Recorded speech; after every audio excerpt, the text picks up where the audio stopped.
प्रथम लागू दो चरण को,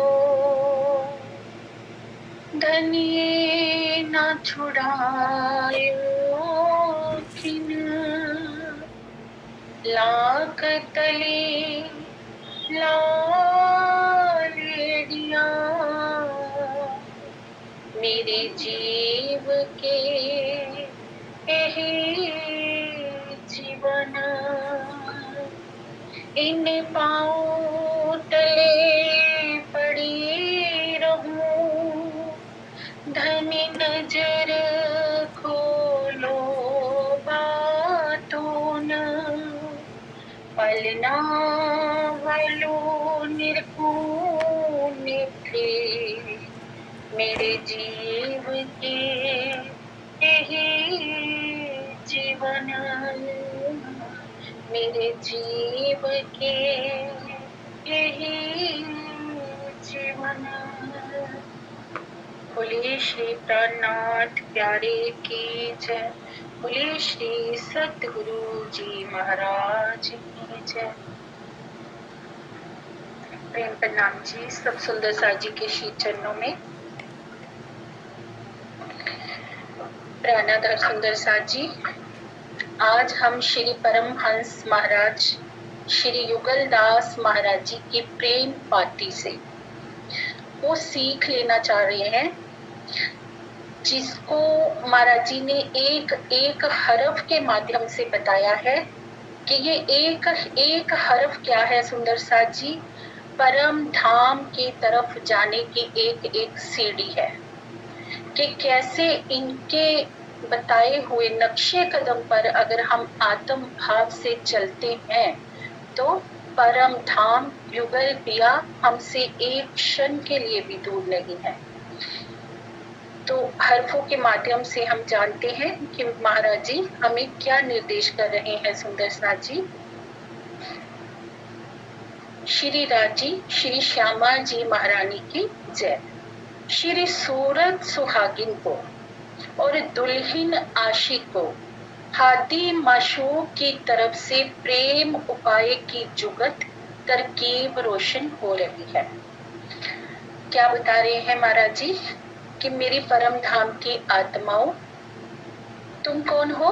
दुल्हन हो, परम धाम की सुहागिन हो, दुल्हन हो, और हमारे माशूक राज पिया की तरफ से हमारे लिए एक निर्देश हुआ है, एक उपाय हुआ है, एक तरकीब बताई गई है कि कैसे हम वापिस परम धाम की ओर रुखसत हो सकते हैं, कैसी कौन सी चाल का हमें अनुसरण यहाँ पर इस झूठे संसार में करना है कि हम यहीं बैठे बैठे जागे घर धाम का सुख ले पाए। उसके लिए क्या क्या हमें रास्ता चलना है बता रहे हैं महाराज जी। श्री श्री सूरत महारानी को, अलमस्त दीवानी को, आशिक मस्तानी को हादी माशूक की तरफ से प्यार के कुछ संदेशे समाचार प्रेम उपाय को रोशन कर रहे हैं।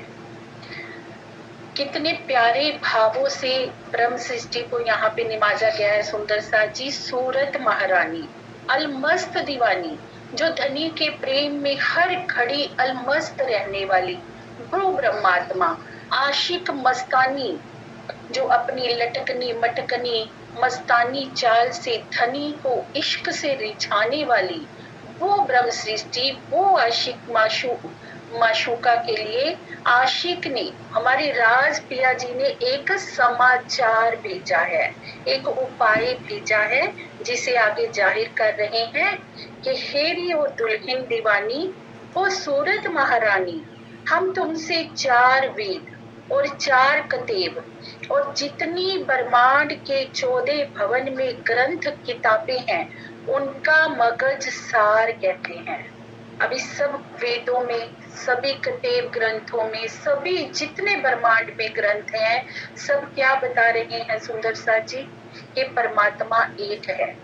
कोई भी ग्रंथ ये कह रहा है कि परमात्मा 2 है? कोई भी तो नहीं कह रहा ना। जो कुछ हमारे श्री मुखवाणी में भी क्या कहा है, जो कुछ कहया वेदनी सो ही कहया कतेब, दो बंदे एक साहिब के पर लड़त पाए बिन भेद। कि जो वेद कह रहे हैं, जो कतेब कह रहे हैं, जितने ब्रह्मांड में ग्रंथ हैं, वो सब क्या बात कह रहे हैं, उनका सार तत्व क्या है, वो मैं आपके आगे जाहिर करने जा रहा हूँ। परमहंस महाराज जी, श्री युगलदास महाराज जी कह रहे हैं, सो तुम आत्म रू के श्रवण से सुनियो। आत्म रू के श्रवण, आत्म के कानों से हमने इन बातों को सुनना है सुंदर साथ जी, क्योंकि आत्म के कानों में अगर ग्रहण हम बात को करेंगे तभी वो हमारे हृदय तक जाएगी। अगर हम अपने जीव भाव में कोई बात को सुनेंगे तो वो कहाँ तक रह जाएगी, हमारे जीव के भावों तक ही रह जाएगी। लेकिन अंतर दिल में बात हमें तभी उतरेगी जब हम आत्म की रहनी में आएंगे, आत्म के कानों से उस दर्द से उस बात को सुनेंगे। और जो तुम इसी वजूद से माशूक अक्षरातीत से मिलना चाहती हो, इसी वजूद से माशूक अक्षरातीत से मिलना चाहती हो, तो इसी वजूद में के अक्षरातीत के सुख चाहती हो, तो मेरे इन हरफों के ऊपर तुम अमल करना, चल कर दिखाना। क्या निर्देश कर रहे हैं महाराज जी, कि मैं वायदा करता हूँ कि इसी तन से तुम प्रीतम से मिलोगी, इसी तन के रहते रहते देखन की ठोर इत है, इसी तन के रहते इसी वजूद में अकह अक्षरातीत, जिसके विषय में आज दिन तक किसी ने कुछ बताया ही नहीं था, वो परमात्मा, उन परमात्मा के अखंड सुखों को तुम इसी तन में, इसी ब्रह्मांड में प्राप्त कर लोगी अगर मेरे कहे हुए, महाराज जी कहते, इन 9 हरफों के ऊपर तुमने अमल कर लिया। अमल करना अर्थात उनके ऊपर चलकर दिखा दिया, उन्हें आचरण में उतार लिया।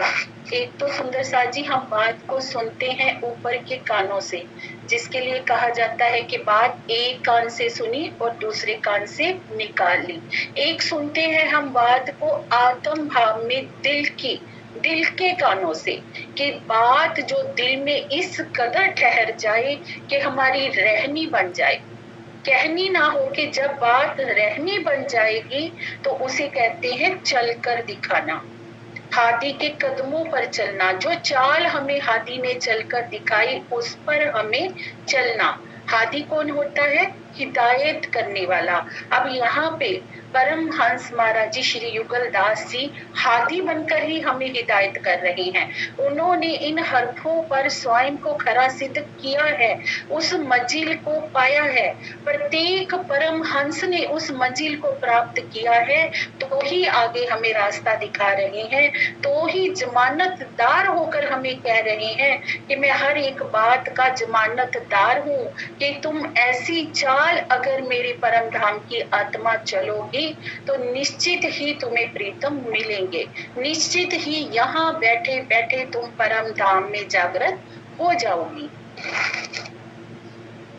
आगे क्या बता रहे हैं, कह जाने आज दिन तक जिसके बारे में किसी ने कुछ भी कहा नहीं। कह अक्षरातीत कौन, वो परमात्मा जिनके विषय में आज दिन तक कोई एक हर्फ भी नहीं बोल पाया था कि वो परमात्मा कौन है, कैसा उसका धाम है, कैसी उसकी लीला है, तो उस विषय में आज दिन तक सारी दुनिया मौन थी। लेकिन ये 28वां कलयुग वो सौभाग्यशाली कलयुग है जिसमें परमात्मा के घर का, धाम की, लीला की, शोभा श्रृंगार की सारी न्यामतें सारी दुनिया के लिए दरवाजे खुल गए हैं, सारी न्यामतें प्राप्त हो गई हैं। सुंदर साथ जी, ये री हो सुहागिन, इन हरफों पर अमल करने के बाद जो तुमको इसी वजूद में अकह अगम आनंद ना पैदा हो जाए तो उसके हम जमानतदार होंगे। महाराज जी क्या कह रहे हैं सुंदर साथ जी, कि अगर मेरी आत्माओं इन हरफों को तुमने अपने आचरण में उतार लिया और आचरण में उतार के तुमने इन पर पूरा अमल कर लिया, तो क्या अगर तुम्हें यहीं बैठे बैठे उस अकह अगम आनंद स्वरूप परमात्मा का दीदार ना हो जाए और तुम्हें यहीं बैठे बैठे वो सारे सुख ना मिल जाए, तो उसका जिम्मेवार मैं होऊंगा। जमानतदार बने हैं वो, कितने दावे से बात कह रहे हैं। और इसी वजूद से, इसी तन से जहां मरने के बाद, तन छूटने के बाद पहुंचते हैं, वहां उस परम धाम में जो तुम जीवते जाने इसी तन में रहकर भी ना पहुंचे, तो उसके हम जमानतदार हैं। कि जिस परम धाम के विषय में आज दिन तक ये सोचा जाता था क्या, कि हम मर जाएंगे, तन छूट जाएगा तभी वहां जाएंगे, लेकिन क्या करना है, वहां तो जीते जी पहुंचना है। मरने के बाद किसने देखा है कि कहाँ पहुंचना है, क्या करना है। जीते जी अपने आप को मारना है सुंदर सा जी। जिसने जीते जी अपने को मारना सीख लिया, वो ही उस मंजिल को प्राप्त कर सकता है। तो महाराज जी क्या निर्देश कर रहे हैं कि जिस परम धाम में तुम सोचा करती थी कि हम मरने के बाद पहुंचेंगी, वहां तुम्हें जीते जी पहुंचा दूंगा, लेकिन करना क्या है, जीते जी अपने आप को संसार की तरफ से मारना है। कैसे मारना है वो आगे हम फर्स्ट हर्फ में सुनेंगे सुंदर सा जी।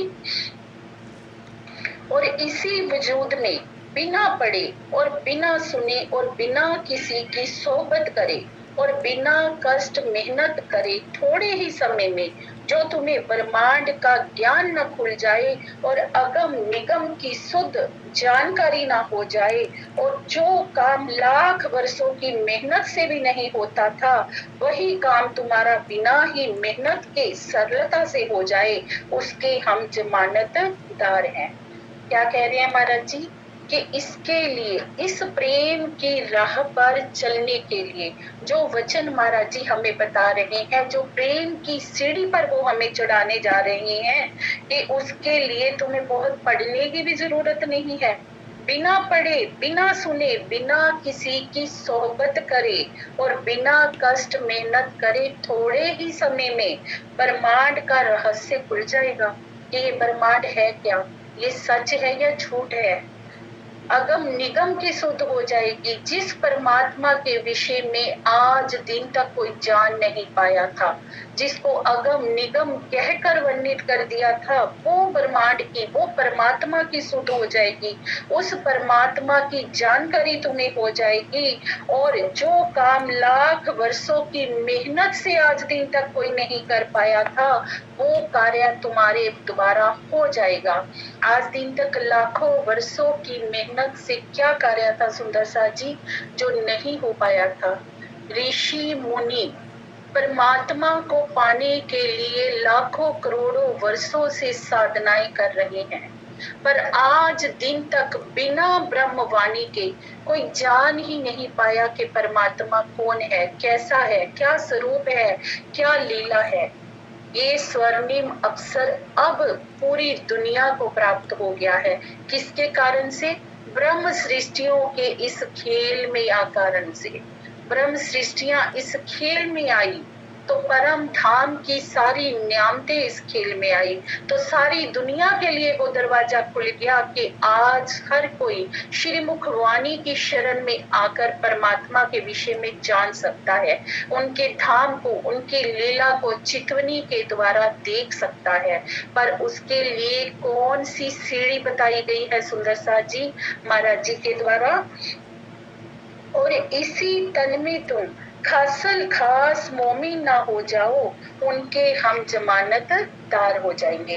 महाराज जी कहते इसी तन के रहते रहते तुम खासल खास मोमिन की शोभा को प्राप्त करोगे। खासल खास मोमिन किसको कहा है सुंदर सा जी, जिनकी पर आत्म परम धाम में धनी के चरणों में बैठी इस खेल को देख रही है। तीन तरह की सृष्टि कही है ना, आम, खास और खासल खास। आम खलक किसको कहा है, सारी दुनिया को, दुनिया के जीवों को। खास खलक किसको कहा है, ईश्वरी सृष्टि को, जो श्री अक्षर ब्रह्म जी के द्वारा खास तौर पे इस खेल की लज्जत लेने के लिए सुरताएं धारण की गई हैं, उन्हें कहा है खास सृष्टि। और खासल खास सृष्टि है परम धाम की ब्रह्म सृष्टि, जो एकदम खालस है, और वो कहते वो होने का तुम्हें दावा मिल जाएगा। वो होने का दावा हमें कैसे मिलेगा? अगर हम यहीं बैठे बैठे मोल मिलावा में हमारी सुरता जाती है, धनी के चरणों का हमें दीदार होता है, परम धाम का हमें दीदार होता है, धनी का नक्श से शिख तक का हम श्रृंगार देख पाते हैं सुंदर साथ जी, तो हम कह सकते हैं कि हम खास ब्रह्म सृष्टि हैं। और हमारी सुरता कहाँ बैठी है? हमारे मूल तन कहाँ बैठे हैं? मूल मिलावा में धनी के चरणों में। क्योंकि परम धाम में कौन जाएगा सुंदर साथ जी? जो परम धाम से आया है। कोई और वहां जा नहीं सकता, नया पुराना कुछ वहां हो नहीं सकता, जो आया है वही जाएगा। परंतु तुम बिना डरे बेशक होकर दुनिया जो भला बुरा जो भी कुछ कहता है उससे तुम्हारा कान बंद करके ध्यान में लेना।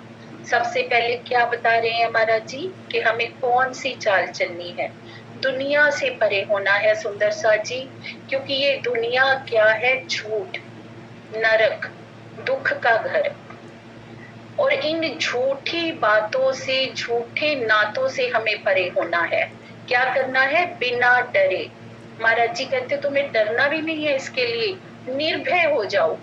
एक धाम हृदय में लेके उड़ाए दीजिए अरवाई। धनी को दिल में लो, बस वो सच है। निर्भय हो जाओ कि मुझे किसी का डर नहीं। कोई कुछ कहता है तो कहता रहे, दुनिया मेरे विषय में अच्छा सोचे बुरा सोचे, मुझे उससे कुछ भी लेना देना नहीं है। मेरा तो एक नाता मेरे प्रीतम से है और एक ही मेरा लक्ष्य है, धनी का दीदार करना, उनका सुख लेना, जो मैं अनादि काल से ले रही थी। लेकिन इस माया के ब्रह्मांड में आ जाने से, इन झूठे नातों की सोबत हो जाने से मैं उस सुख से वंचित हो गई हूँ। और ये संसार, ये तन पर्दा बन गया है हमारे और धनी के बीच में। तो इसी पर्दे को महाराज जी कहते हटाना है। उसके लिए क्या करना है? हमें पहले तो निर्भय हो जाना है। कोई डर नहीं रखना कि मैं कुछ छोड़ दूंगी तो मेरे साथ ऐसा हो जाएगा, मैं ये किसी से बात नहीं करूंगी तो कोई मेरे विषय में क्या कहेगा, अगर मैं देवी देवताओं की भक्ति नहीं करूंगी तो वो मेरे पे अत्याचार तो नहीं करेंगे। निर्भय हो जाना है धनी का संग करके कि उसके जैसा कोई भी सामर्थ्यवान नहीं है, उसके जैसा कोई प्यार का सागर नहीं है, उसके जैसा कोई मेहरबान नहीं है। वो सागर है तो मैं उसकी लहर हूँ। इसी निर्भय के साथ हमें क्या करना है? बेशक होकर दुनिया जो भला बुरा जो भी कुछ कहता है उससे तुम्हारे कान बंद करके ध्यान में लेके दुनिया से अपने कानों को बंद कर लेना है सुंदर साथ जी। और कान कहाँ तक के लिए अपने खुले कर लेने हैं? धनी की मीठी बातों को सुनने के लिए। और धनी की मीठी बातें क्या है सुंदर साथ जी? श्री मुख वाणी के ये वचन ही धनी की मीठी बातें हैं। हमारे कानों में कुछ जाए तो प्रीतम के प्रेम रूपी वचनों का रस जाए। हम कुछ सुने तो धनी की मीठी बातों की मिठास को सुने। हमें क्या लेना है? दुनिया में क्या हो रहा है, कोई क्या कर रहा है, कोई क्या कह रहा है, उन सब से अपने कानों को बंद कर लो। क्योंकि परम धाम में जब हम धनी के सन्मुख थे सुंदर साथ जी, तो धनी से जब हम पल पल सुख लेते थे, तब क्या हमारे ये कान खुले हुए थे? तब माया थी हमारे बीच में? क्या दुनिया, ये संसार हमारे बीच में था? नहीं था ना। तभी तो हम पल पल धनी के संग प्रेम विहार करते थे। और अब वो प्रेम विहार क्यों नहीं हो रहा? क्योंकि बीच में क्या आ गया? ये संसार का आड़ आ गया, ये तन का आड़ आ गया, ये पिंड, ये ब्रह्मांड हमारे और हमारे धनी के बीच में आ गया सुंदर सा जी। और जब जिस दिन हमारे कान इस संसार से बंद हो जाएंगे, उसी दिन हमारे कान धनी की मीठी बातों की तरफ खुल जाएंगे। तब हमें धनी के मीठे वचन हृदय में उतरेंगे, तब हम समझेंगे कि श्री मुखवाणी के माध्यम से धनी हमें क्या समझाना चाहते हैं। एक एक शब्द उनका हमारे हृदय में चोट करेगा, एक एक शब्द से हमें रस टपकेगा कि मेरे प्रीतम ने इतनी मिठास घोली हुई है, इतनी मीठी शक्कर मेरे लिए उड़ेल रखी है मेरे प्रीतम ने। जब हम संसार से अपने कानों को बंद करेंगे, ये सबसे पहले महाराज जी का निर्देश है कि मेरी आत्माओं संसार से अपने कानों को बंद कर लो। और क्या करना है? दुनिया के ऐशो आराम, रंग तमाशे, मनोरंजन देखने की बजाय उस ओर से तुम्हारी आंखें बंद कर लो, है ना। एक कहावत है सुंदर सा जी, जिसमें कहा है ना गांधी जी के 3 बंदर, बुरा मत देखो, बुरा मत सुनो और बुरा मत बोलो। अब ये बात हमारे लिए भी है। सबसे पहले तो बुरा मत सुनो, सुनना ही नहीं किसी का, कोई क्या कह रहा है, कोई क्या कर रहा है। ये नहीं है कि हमें धनी के वचनों को नहीं सुनना, संसार का कुछ नहीं सुनना। और दूसरा क्या करना है? आंखें भी इधर से बंद कर लेनी है। दुनिया नाच कूद कर रही है, ऐशो आराम में मगन है, कोई कुछ भी कर रहा है, हमें उसकी तरफ ध्यान नहीं देना। क्योंकि अगर हम उनकी तरफ ध्यान देंगे सुंदर सा जी, तो रास के दूसरे प्रकरण में हमने सुना था माया के आउद क्या है। माया के आउद क्या है? रूप रस गंध छल बल अकल, यही तो माया के आउद है। जैसे ही हमने अपनी नजर इन आउदों की तरफ की, तो कहीं ना कहीं हो सकता है हमारे हृदय में वो इच्छा उत्पन्न हो जाए कि हम भी ऐसो आराम वाला जीवन जिए, हम भी इन रंग तमाशों को देखें, हमें भी ये रंग तमाशे अच्छे लगने लग जाएं। और जैसे ही नजर हटी तो दुर्घटना घटी सुंदर सा जी। जैसे ही नजर इस संसार की तरफ जाएगी तो क्या हो जाएगा? नजर में संसार बस जाएगा। और नजर परम धाम की ओर रहेगी तो नजर में प्रीतम भी बसे रहेंगे। तो अपनी आंखों को संसार से बंद कर लेना है। बंद करने का मतलब क्या है सुंदर सा जी? कि देखते हुए भी माया को अनदेखा करना। हमने बीतक साहब में सुना था सुंदर सा जी कि श्री जी मेहराज ठाकुर जी जब बाजार में जाते हैं, अपने को कसौटियों पे कसते हैं, तो क्या देखते हैं कि बाजार में जाकर देखते हैं कि किसी चीज को देखकर मेरे हृदय में इच्छा तो उत्पन्न नहीं होती, उसे देखकर मेरा मन ललाहित तो नहीं होता कि मैं इसे खरीदूं, मैं इसका पान करूं। ऐसी ही अवस्था का जहां आना कहा गया है सुंदर सा जी, कि संसार की तरफ से अपनी आंखें कैसे बंद करनी है। हमारे पास कम है, ज्यादा है, जैसा भी है, जैसे धनी ने रखा है, हमें उसी में खुश रहना है। हमें दुनिया के रंग तमाशों को देखकर अपने मन को नहीं ललचाना है। दिल में एक ही बात दृढ़ रखनी है कि हम परम धाम से आए हैं, और परम धाम में जो सुख है संसार में तो उसका क्षण भंगुर भी सुख नहीं है सुंदर सा जी। और हम तो उस अखंड सुखों के झीलने वाले हैं, तो क्यों ना हम उन्हीं अपने सुखों में झीलना करें। अपनी दृष्टि को प्रेममयी चितुनी के द्वारा पल पल धनी के चरणों में लगाएं, जो सुख का सागर है, जिसके जितना कोई प्रेम करने वाला नहीं, जिसके जितना कोई आनंद का सागर नहीं। तो क्यों ना उस आनंद के सागर में ही हम डुबकी लगाएं। यही महाराज जी का हमारे लिए निर्देश है सुंदर सा जी, कि दुनिया से अपने कानों को बंद करना है, आंखों को बंद करना है। सबसे पहले धनी की मीठी बातों को सुनना है, फिर चितुनी के द्वारा धनी को ही देखने के प्रयास में लगना है। और माशूक पिया की दोस्ती के सिवाय और किसी की भी दोस्ती दिल से निकाल कर इन 9 हरफों के ऊपर अमल करो। चलो तब तुम इस मंजिल तक पहुंचोगे। और तीसरा क्या कह दिया हमें सुंदर साथ जी कि दुनिया में हमने कितने दोस्त मित्र बनाए हुए हैं। हम अपने दोस्त मित्रों के लिए, सगे संबंधियों के लिए सब कुछ छोड़ने को तैयार हो जाते हैं कि नहीं, ये तो मेरा बहुत फास्ट फ्रेंड है, इसके लिए तो मैं कट मर सकता हूँ, इसके लिए तो मैं कुछ भी कर सकता हूँ। धनी क्या कहते हैं, अव्वल दोस्ती हक की। श्री मुखवाणी में हमारे लिए क्या निर्देश है सुंदर साथ जी, सबसे पहली दोस्ती राज्य की, पीछे दोस्ती बंधन की, बाद में संसार, पहले नंबर पर राजी होने चाहिए।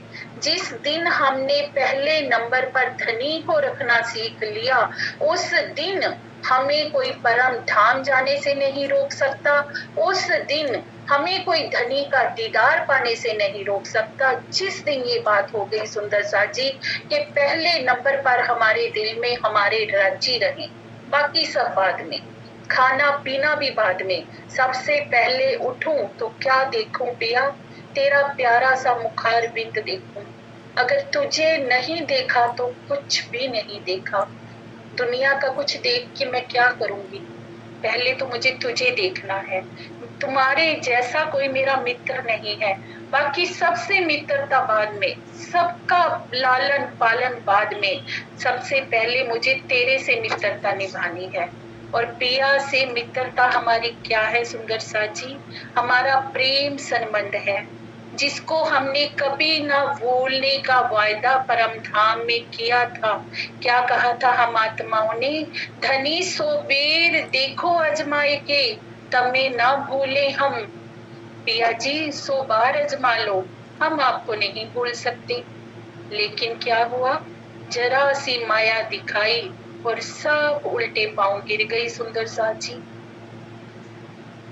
तो क्या कह रहे हैं महाराज जी कि उसी बात को मेरी सखियों याद करो, और सबसे पहली दोस्ती अपने प्रीतम अक्षरातीत से करो, उसके बाद सबकी दोस्ती होनी चाहिए। और इन हरफों के ऊपर अमल करो, जो 9 हरफ एक एक करके मैं तुम्हें बताने जा रहा हूँ, उनके ऊपर अमल करोगी तो निश्चित ही तुम्हें तुम्हारी मंजिल मिल जाएगी।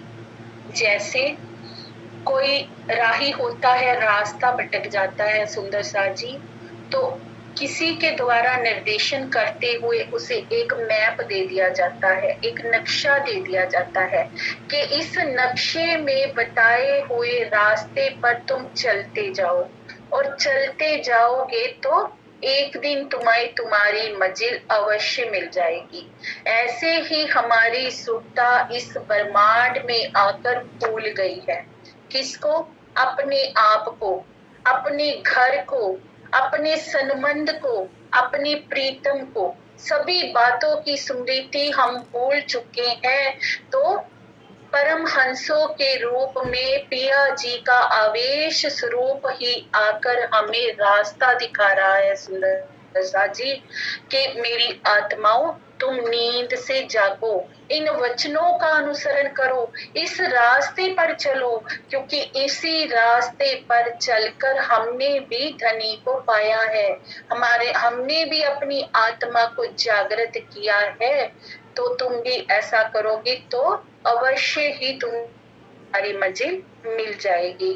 श्री मुखवाणी में एक चौपाई आती है सुंदर सा जी, श्री इंद्रावती के मैं अंगे संगे, इंद्रावती मेरा अंग, जो अंग सौंपे इंद्रावती को, ताई प्रेम में रमाड़ू रंग। राजी क्या कह रहे हैं, इंद्रावती सखी के मैं अंग संग हूँ।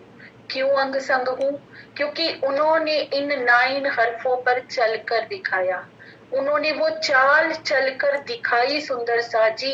दुनिया की तरफ से अपने कान बंद किए, अपनी आंखें बंद करी, अपनी चाल को दुनिया से उल्टा चले, वो पतित शिरोमिन जो कहे, उल्टी चाल चली दुनिया। अगर जहां जिसको सीधी चाल कहती है, मामती जी की नजर में वो उल्टी चाल थी। सीधी चाल कौन सी है, परम धाम वाली चाल, प्रेम वाली चाल सीधी चाल है। और उस चाल को चल के उन्होंने उस मंजिल को प्राप्त किया कि धनी साक्षात उनके धाम हृदय में आकर विराजमान हो गए और उन्हें अपना स्वरूप शोभा सारी नियामतों से निवाज दिया। परम धाम की वो पांचों शक्तियां जो कभी परम धाम में भी इकट्ठा नहीं हुई थी, सुंदर सा जी, मामती जी के धाम हृदय में आकर वो पांचों शक्तियां विराजमान हो गई और इतनी बड़ी शोभा उनको धनी ने दे दी। और क्या कह दिया कि इंद्रावती सखी के मैं हर पल अंग संग हूं और इंद्रावती मेरा अंग है। और जो कोई भी मुझे पाना चाहता है तो वो क्या करे, जो इंद्रावती सखी को अपना अंग सौंपेगा ना, ताई प्रेम में रमाड़ू रंग, तो मैं उसके भी उसी तरह साथ हो जाऊंगा जैसे मैं इंद्रावती सखी के संग हूं। अब अंग सौंपना क्या होता है सुंदर सा जी, अपना सब कुछ निशावर करना। जब हम सतगुरु के ऊपर अपना सर्व समर्पण कर देते हैं, उनकी पहचान करके कि मेरे सतगुरु के रूप में आखिर कौन है, मेरे पिया पर ब्रह्म ही हैं, सतगुरु रूप में वही मेरा निर्देशन कर रहे हैं। जब हम वो चाल चल पड़ते हैं, अपना तन मन धन आत्म सब कुछ उनके चरणों में समर्पित कर देते हैं सुंदर सा जी, उसे ही कहा है अंग सौंपना। तो धनी हमसे एक पल भी दूर नहीं है। ये बहुत बड़ी कुंजी है, सब बातों का सार है सुंदर सा जी, बहुत गहरी बात है इसमें। बहुत जरूरी है आत्म जागृति के लिए सतगुरु स्वरूप की पहचान करना कि मेरे सच्चे सतगुरु कौन है और उस सतगुरु के अंदर कौन सा स्वरूप है जो मुझे जगाने आया है, जो वो आवेशित स्वरूप जो मुझे निर्देशन कर रहा है, कौन है वो। हमने रास की वाणी को सुना सुंदर सा जी, रास की वाणी में हमने जाना कि देखिए जब हम ब्रज से रास में गए तो श्री कृष्ण जी के तन में आखिर कौन थे, हमारे धाम के धनी जिन्होंने हमें रास खिलाई, तन का पर्दा किया, तन बदला, कृष्ण तन में आए। ऐसे ही अब भी तन बदल कर आए हैं श्री प्राणनाथ जी के रूप में, साक्षात आज भी हमारे समक्ष विराजमान है हमारे धनी। और यही नहीं कि वो आज गुम्मट जी में बैठे हैं और हम सखियां यहाँ बैठी उनका रास्ता देख रही हैं, वो आगे तन बदल बदल के हमारा मार्गदर्शन आज भी कर रहे हैं। क्योंकि ऐसा कभी हो ही नहीं सकता कि प्रीतम हमें एक क्षण के लिए भी माया के संसार में अकेला छोड़ दे, ऐसा कभी हो ही नहीं सकता। वो प्रीतम ही क्या जो आत्माओं को असहाय अवस्था में छोड़ जाए। हमारे दिल को तो अर्श करके धनी बैठे ही बैठे हैं, सतगुरु रूप में भी वो हर पल हमारे संग हैं। आज भी वो नगर नगर गांव गांव घूम रहे हैं हम आत्माओं को जगाने के लिए, और हमें उस स्वरूप की पहचान करनी है। यही बात हमें यहाँ महाराज जी बताना चाह रहे हैं, अव्वल दोस्ती हक की। और उस स्वरूप की पहचान करके उस स्वरूप के चरणों में अपना सर रखना, अपना सर्व समर्पण करना ही हमारी अव्वल दोस्ती है सुंदर सा जी। यही सारी पाती का सार है। पूरी प्रेम पाती हमें सतगुरु की अहमियत बताती है कि वो मंजिल जिसे आज दिन तक करोड़ों सालों की तपस्या करने वाले ऋषि मुनि प्राप्त नहीं कर पाए, उस मंजिल को हम परम हंस स्वरूप सतगुरु की शरण में आकर बहुत ही सरलता से प्राप्त कर लेते हैं। सुंदर सा जी, श्री जी साहिब जी के साथ जो सुंदर साथ चले, श्रीमुख बीतक साहब में हम सुनते हैं कि सब सुंदर साथ की आत्मा जागृत थी। चाहे महाराजा छत्रसाल जी हो, लाल दास जी हो, ललिता सखी हो, जो भी जितने भी सुंदर साथ थे, सबकी आत्मा जागृत थी। ये है सतगुरु की शरणों में आने का परिणाम सुंदर साथ जी। बिना श्री जी साहिब जी के मिले बिना क्या वो सुंदर साथ अपनी आत्मा को जागृत कर पाए थे? नहीं कर पाए थे ना। ये है सतगुरु का वरद हस्त। सतगुरु की शरण में आने से बहुत सी नियामतें हमें बहुत सरलता से प्राप्त हो जाती हैं, अगर हमने उस तन की पहचान करके अपना समर्पण उस तन के ऊपर कर दिया, उनके कहे अनुसार हमने अपनी चाल को चल दिया। सुंदर साथ जी, ये पूरे हरफों का सार है। एक एक बात से हम इन बातों की गहराई को समझते हैं। और जो कुछ हमने तुमको कहा लिखा है, उसे तुम अपनी आत्मा से विचार के तो देखो, तब ही इन वचनों की लज्जत पाओगी। क्या कह रहे हैं महाराज जी कि इन बातों की गहराई में मेरी आत्माओं तुम विचार करो कि मैं तुम्हें क्या समझाना चाहता हूँ, किस स्वरूप की महिमा में तुम्हें बताना चाहता हूँ कि तुम जिस सतगुरु को अलग करके बैठी हो, वो सतगुरु कोई और नहीं, वो सतगुरु तो साक्षात पिया पर ब्रह्म का ही आवेशित स्वरूप है। जैसे पिया ने एक ब्रज में रूप धारण किया, फिर रास में रूप धारण किया, ऐसे ही इस जागनी ब्रह्मांड में भी उन्होंने रूप धारण किया है, और वो सतगुरु रूप में आए हैं सुंदर साथ जी, जिन्हें हम पहचान ही नहीं पा रहे। पिया ने हमें खेल में आते समय कहा था कि मेरी आत्माओं, जिस ब्रह्मांड में तुम जा रही हो, वहां पर तुम्हारे अलग ही तन होंगे, तुम्हारे ये नूरी स्वरूप नहीं रहेंगे, और मैं भी वहां पर तुम्हारे ही जैसा रूप धारण करके आऊंगा।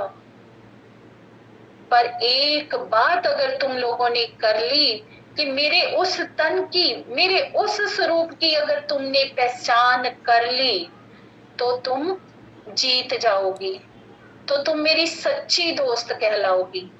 और अगर उस स्वरूप की तुम पहचान नहीं कर पाई, तो क्या हो जाएगी, हमारे ऊपर बहुत बड़ी हंसी हो जाएगी। धनी क्या कहेंगे कि मैं तो पल पल तुम्हारे साथ था, पर तुमने ही नहीं पहचाना कि सतगुरु रूप में आखिर तुम्हारे संग है कौन। तुम मुझे क्या मानती रही, संत कवि मानती रही, तुम मुझे एक गुरु के रूप में देखती रही, तुमने नहीं पहचाना कि उस सतगुरु के रूप में तो मेरे प्रीतम अक्षरातीत ही विराजमान है। यही इस प्रेम पाती का सार है सुंदर साथ जी। बहुत गहरी बात है इस प्रेम पाती में, बहुत गहरी। जो कोई भी सुंदर साथ अपने मन में ये बात, ये पीड़ा रखते हैं कि हम अपनी आत्मा को जागृत कैसे करें, तो सब बातों का एक ही सार है सुंदर साथ जी कि सतगुरु रूप में अपने पिया पर ब्रह्म की पहचान करके अपना सर उनके चरणों में रख दो, फिर वो जाने और उसका काम जाने। हम अच्छे हैं बुरे हैं ये सोचना हमारा काम नहीं, हम में गुण है अवगुण है ये सोचना हमारा काम नहीं। हमने तो, हमारा तो एक ही कार्य है कि सतगुरु की पहचान करना कि किस तन में बैठकर मेरे प्रीतम मुझे वाणी सुना रहे हैं, किस तन से मुझे प्रेम पुकार कर रहे हैं, और उस तन के ऊपर अपना सर्व समर्पण कर देना है। आगे का बाकी कार्य वो खुद देखेंगे। ये प्रेम पाती का सार है सुंदर साथ जी। तो अब वह हर्फ तुमसे कह रहे हैं, उसे तुम अपनी आत्म रूह की पाटी पर लिख देना। महाराज जी कह रहे हैं कि मेरी आत्माओं, मैं अब तुम्हें वो गहरी बातें कहने जा रहा हूँ हरफों की, और उन एक एक बात को तुम अपने दिल की पाटी पर लिख लेना, अखंड कर लेना अपने दिल में।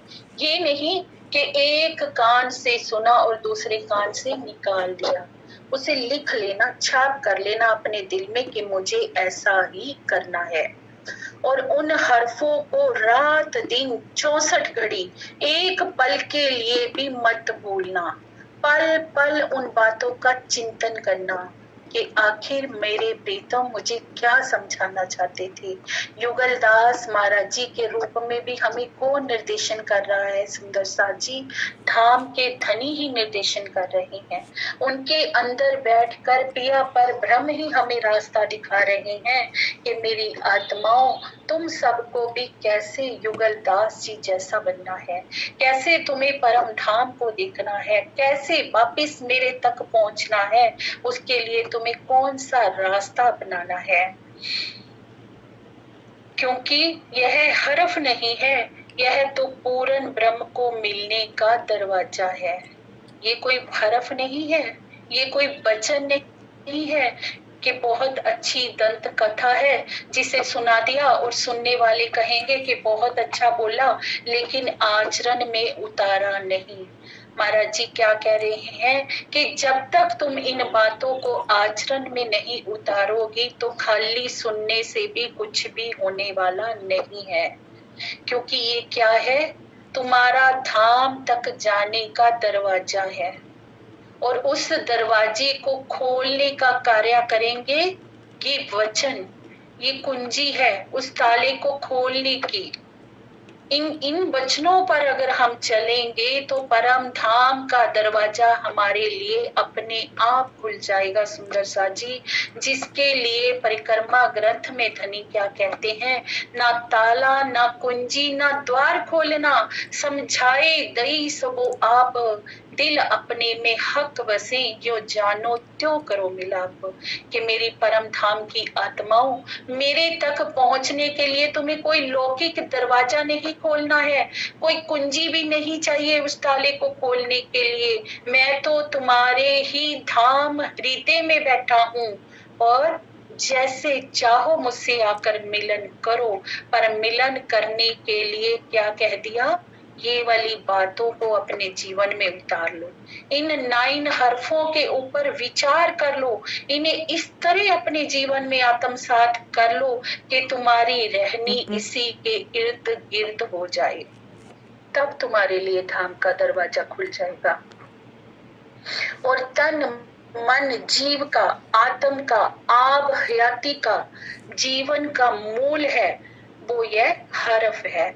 और तन मन जीव, आत्म का अखंड रस, आत्म हयाती क्या होता है सुंदर सा जी? आत्म का अखंड रस सब किस में छिपा हुआ है? इन हर्फों पे। इन हर्फों पर अगर हम चलेंगे तो हमें वो सारा रस मिलेगा। और सारे हर्फों का सार क्या है सुंदर सा जी? सतगुरु की महिमा, सतगुरु पर समर्पण। और ये करना अगर हमने सीख लिया तो हमें यही बैठे बैठे जाके घर धाम का रस अवश्य ही मिलने वाला है। सुंदर सा जी तो आगे महाराज जी बता रहे हैं, सो वह हर्फ यह है। अब आगे पहला हर्फ शुरू होने जा रहा है। अगर आप सबकी इजाजत हो तो मैं थोड़ा कर लेती हूँ, अगर कल करना है तो वैसे